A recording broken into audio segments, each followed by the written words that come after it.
মিডিয়াক এটা কথা অনুৰোধ কৰিম যে আপোনালোকে এই 8 লাখ ল'ৰা আপোনালোকে মই অসমৰ মিডিয়াক এটা কথা অনুৰোধ কৰিম যে আপোনালোকে এই 8 লাখ ল'ৰা ছোৱালীৰ মূৰকেইটা গৰম কৰি নেপেলাব।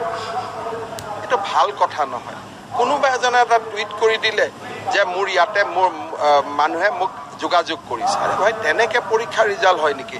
প্ৰশ্ন কাকত সেৱাত আছে, তাত তেওঁলোকে প্ৰশ্ন কাকতৰ এক্সামিনেশ্যনৰ ৰিজাল্ট দিব।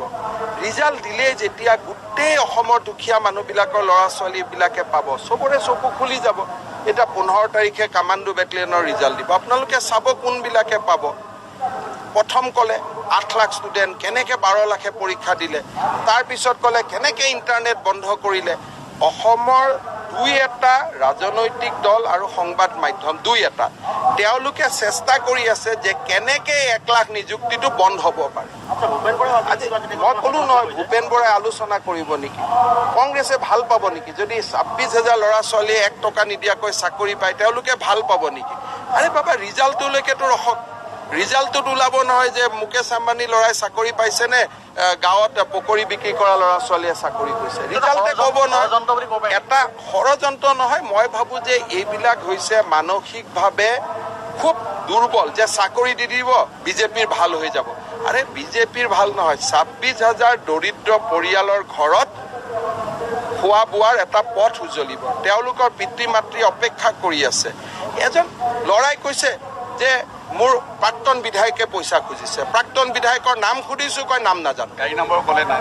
আৰু এনেকৈ কিবা গাড়ীত আহিব পাৰে নেকি? এইখন কি জেমছ বণ্ডৰ চিনেমা নেকি যে কোনোবাই গাড়ী নম্বৰ এটা যদি কালি মোৰে গাড়ী নম্বৰটো কৈ দিলে, এইটো কি মোৰ লগত সম্পৰ্ক কি? এটা জেমছ বণ্ডৰ ফিল্ম নেকি এইখন? কি জানে আপোনাৰ গাড়ী নম্বৰটোৱে কৈ দিয়ে। আৰে বাবা, পৰীক্ষাৰ প্ৰশ্ন কেইটা ওলাল, ক'ত পালোঁ? ফাদিল হ'ল যদি কোনে ফাদিল কৰিলে? টকা দিলোঁ যদি কাক দিলোঁ? নামটোতো লাগিব। এনেকৈ অসমৰ 2-এটা মিডিয়াই যিটো উৎপাত কৰিছে, ল'ৰা ছোৱালীবিলাকে পগলা হৈ যাব নহয়। 8 লাখ ল'ৰা ছোৱালী নাপায় নহয়। আৰু এইবোৰ কাম কৰিব পায় নেকি? আজি এজন ল'ৰাই কৈছে, টুইট কৰিছে যে মোৰ ওচৰত আহি কৈছে। আৰে তেনেকৈতো দালাল অসমত অভাৱ আছে নেকি? আজি অসমততো দালালৰ কোনো অভাৱ নাই। চবেই ক'ব যে মই চাকৰি দিব পাৰিম, টকা দিয়ক। কিন্তু তেওঁলোকে টকা লোৱাকেইটাই চাকৰি পাব নেকি?